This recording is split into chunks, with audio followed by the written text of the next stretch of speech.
চলুন আজকের আলোচনা শুরু করা যাক বাংলাদেশের এক ঐতিহাসিক মুহূর্ত নিয়ে। এমন একটা সময় যখন একটা গোটা জাতি ব্যালট বাক্সের সামনে দাঁড়িয়ে নিজেদের ভাগ্য নতুন করে লেখার অপেক্ষায়। ব্যাপারটা কিন্তু শুধু একটা সাধারণ নির্বাচন নয়, একদমই না। এটা আসলে একটা বিপ্লবের চূড়ান্ত পরিণতি। তো প্রশ্নটা কিন্তু বেশ বড়। একটা গণতন্ত্রকে নতুন করে শুরু করা যায় কিভাবে?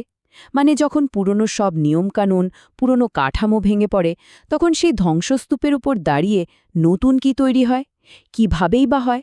এই মৌলিক প্রশ্নটাকেই কেন্দ্র করে আমরা আজকের পুরো বিষয়টা বোঝার চেষ্টা করব। সামনে আসছে 12ই ফেব্রুয়ারি 2026। এই দিনটা বাংলাদেশের জন্য এক কথায় এক যুগান্তকারী মুহূর্ত হতে চলেছে। কারণ এই দিনের ভোটটা শুধু নতুন নেতা বা সরকার বেছে নেওয়ার জন্য না, এর সাথে জড়িয়ে আছে আরও বড় একটা সিদ্ধান্ত। এটা হলো একটা সম্পূর্ণ নতুন সরকার ব্যবস্থার ওপর গণভোট। আর এই ভোটের ফলাফলই ঠিক করে দেবে আগামী দিনে দেশটা কোন পথে এগোবে। এই পুরো প্রক্রিয়ার বিশালতাটা একবার ভাবা যাক। প্রায় 12,77,00,000 ভোটার। সংখ্যাটা একবার ভাবুন। এটা কিন্তু পৃথিবীর বহু দেশের মোট জনসংখ্যার থেকেও বেশি। এই বিপুল সংখ্যক মানুষ তাদের রায় দেবেন। আর ঠিক এই কারণে এই বিপুল সংখ্যক ভোটারের জন্যই এটা হতে চলেছে 2026 সালের বিশ্বের সবচেয়ে বড় গণতান্ত্রিক আয়োজন। ফলে বোঝাই যাচ্ছে এর ফলাফলটা শুধু বাংলাদেশের সীমানার মধ্যে আটকে থাকবে না, সারা বিশ্বের নজর কিন্তু থাকবে এই নির্বাচনের দিকে। তো এই যে এত বড় একটা নির্বাচন হতে যাচ্ছে, এর পেছনের ঘটনাটা কি? কিভাবে দেশটা এই পর্যায়ে এসে পৌঁছল, সেটা বুঝতে হলে আমাদের একটু পেছনে ফিরে তাকাতে হবে, সেই বিপ্লবের দিকে যা আজকের এই পরিস্থিতি তৈরি করেছে।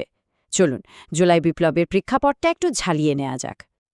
ঘটনার শুরুটা হয়েছিল 2024 সালের জুন মাসে। সরকারি চাকরির কোটা সংস্কারের দাবিতে ছাত্ররা রাস্তায় নামে। কিন্তু সেই আন্দোলন খুব দ্রুতই একটা গণবিস্ফোরণের চেহারা নেয়, যেটাকে আমরা এখন জুলাই বিপ্লব বলে জানি, যার ফলে আগস্ট মাসেই তৎকালীন প্রধানমন্ত্রী শেখ হাসিনাকে পদত্যাগ করতে হয়। এরপর দেশের হাল ধরেন নোবেল বিজয়ী ড. মোহাম্মদ ইউনুস। তার নেতৃত্বে একটা নিরপেক্ষ অন্তর্বর্তীকালীন সরকার গঠন করা হয়। এর ঠিক প্রায় এক বছর পর, মানে মে 2025-এ একটা বড় সিদ্ধান্ত আসে। দীর্ঘ সময় ধরে ক্ষমতায় থাকা দল আওয়ামী লীগকে নির্বাচনে নিষিদ্ধ করা হয়। এই একটা সিদ্ধান্ত দেশের রাজনীতির পুরো চিত্রটাই কিন্তু পাল্টে দেয়। আর তারপরই চূড়ান্তভাবে ফেব্রুয়ারি 2026-এ সাধারণ নির্বাচন আর গণভোটের দিন ঠিক করা হয়। এখন আসা যাক সবচেয়ে গুরুত্বপূর্ণ বিষয়টাতে। এবারের ভোটটা কেন এত আলাদা?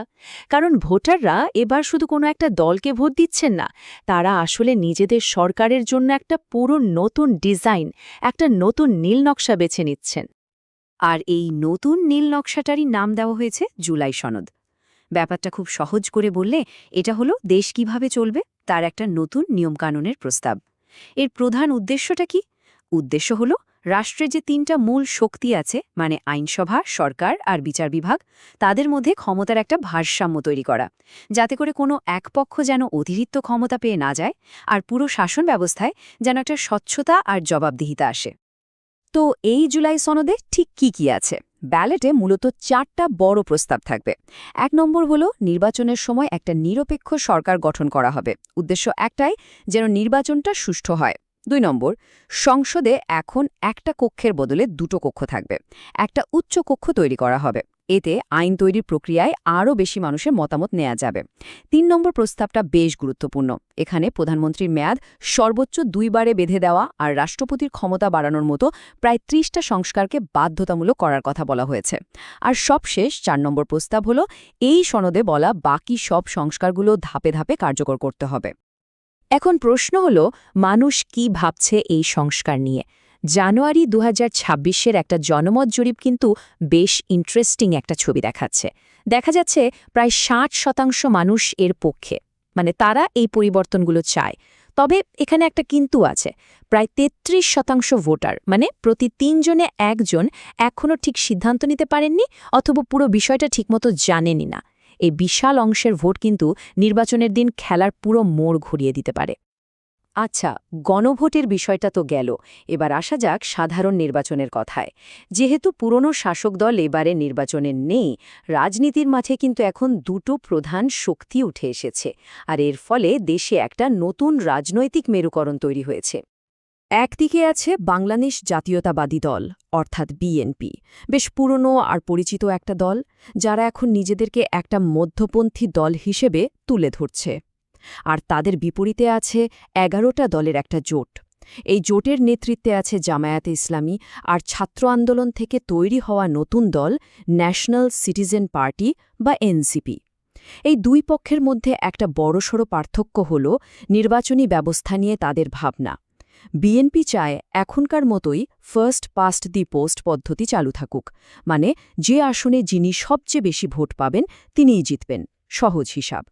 কিন্তু ১১ দলীয় জোট চায় আনুপাতিক প্রতিনিধিত্ব ব্যবস্থা, মানে যে দল যত শতাংশ ভোট পাবে সংসদে তাদের তত শতাংশ আসন থাকবে।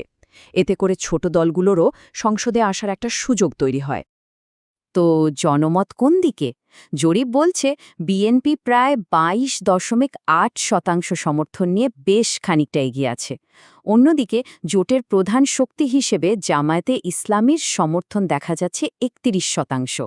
তার মানে বিএনপি পরিষ্কারভাবে এগিয়ে থাকলেও জামায়াতের নেতৃত্বাধীন জোটের সমর্থনও কিন্তু একেবারে ফেলে দেওয়ার মতো না। লড়াইটা যে বেশ জমজমাট হবে তা এখনই বোঝা যাচ্ছে। কিন্তু এই ভোটের লড়াইটা কি শুধু দুটো দলের মধ্যে ক্ষমতার লড়াই? না, বিষয়টা তার থেকেও অনেক গভীর। এই নির্বাচনের সাথে জড়িয়ে আছে দেশের কিছু গভীর সংকট, আর সেই সাথে কিছু একদম নতুন ধরনের হুমকিও। এই নির্বাচনের ফলাফলে সবচেয়ে বড় ভূমিকা রাখতে পারে কারা? তরুণ ভোটাররা। ভাবুন একবার, মোট ভোটারের প্রায় ৪৪% তরুণ। এরাই কিন্তু ছিল জুলাই বিপ্লবের মূল শক্তি, আর এখন এরাই একটা নতুন ভবিষ্যতের আশায় ভোট দেবে। আর এই তরুণদের সবচেয়ে বড় ক্ষোভের জায়গাটা হলো বেকারত্ব। সরকারি হিসেবে যুব বেকারত্বের হার বলা হচ্ছে 4.48%। সংখ্যাটা শুনতে হয়তো খুব বেশি মনে হচ্ছে না, কিন্তু এর আড়ালে যে লক্ষ লক্ষ তরুণের স্বপ্নভঙ্গ আর হতাশা লুকিয়ে আছে, সেটাই কিন্তু তাদের রাস্তায় নামিয়েছিল।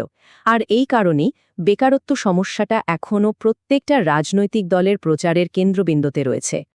বেকারত্বের মতোই আরেকটা বড় ইস্যু হল দুর্নীতি। বলা যায় এটা দেশের গভীরে একেবারে শিকড় গেড়ে বসেছে। একটা তথ্য দিই, ২০২৪ সালের দুর্নীতি ধারণা সূচকে ১৮০টা দেশের মধ্যে বাংলাদেশের র্যাঙ্কিং ছিল ১৫১, মানে তালিকার প্রায় শেষের দিকে। এ থেকেই বোঝা যায় মানুষ কেন একটা স্বচ্ছ শাসন ব্যবস্থা চাইছে।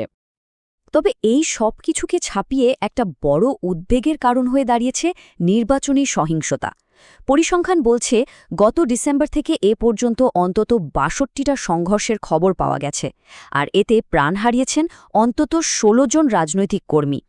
বিশেষজ্ঞরা ভয় পাচ্ছেন প্রতিদ্বন্দ্বী দলগুলোর মধ্যে এই সংঘাত আরও বড় আকারে ছড়িয়ে পড়তে পারে, যা পুরো গণতান্ত্রিক প্রক্রিয়াটাকেই হুমকির মুখে ফেলে দেবে। আর এই দৃশ্যমান সংহিংসার পাশাপাশি আছে আর একটা অদৃশ্য কিন্তু খুবই শক্তিশালী হুমকি। ঢাকা বিশ্ববিদ্যালয়ের অধ্যাপক সাইফুল আলম চৌধুরী যেমনটা বলছিলেন, এই যে তথ্য বিশৃঙ্খলা বা এক কথায় বলতে গেলে ভুয়া খবরের ছড়াছড়ি, এটা নির্বাচন পরবর্তী সময়ে বড় ধরনের দাঙ্গার ঝুঁকি তৈরি করছে। এই নতুন হুমকিটা আসছে কৃত্রিম বুদ্ধিমত্তা বা এআই থেকে। এআই ব্যবহার করে তৈরি করা হচ্ছে ভুয়া তথ্য, ডিপ ফেক ভিডিও, নকল অডিও আর মনগড়া মিথ্যা খবর। এগুলো ছড়িয়ে দিয়ে ভোটারদেরকে বিভ্রান্ত করার, তাদের প্রভাবিত করার একটা চেষ্টা চলছে।